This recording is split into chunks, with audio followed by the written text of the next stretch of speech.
بابا چی پس؟ امی پیسایی که در ایدی خاله امی هم داده بود امو کجاست که ما برم خود یک گیم بخرم بابا؟ الو کدام پیسه و بچه خودیدی بگیرش که نگیرش پیسه هست کجاش تو بگیرش. هنوز از من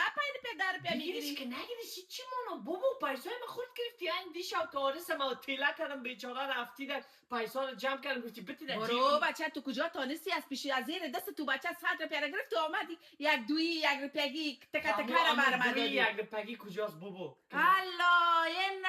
هر روز تمام روز از من میخوره از من میپوشه هنوز زن ناکده این بیا پوره کنی بر من پیسه میخواه و بچه اگر کدام روز اگر تو بر من یک کالا بخری یک چیز تلاملا بخری چی حال روز خاطر انداختی خودت جات را میتول سیده سعی کردی موتر دیزل ها رو شروع میشی بابا حالا می پیسا رو که خودت گفتی ما باید جمع بکنم کجاست؟ کدام پیسه و بچه می تو بیسار هستی خواهو که میبینیم یا این صبح برا ما کم میگیری بابا کنه پیسای من میری انگشتر میخری که باش که امید ببینه در بگیره کنش گرفتی و نگم پیسای کجاست؟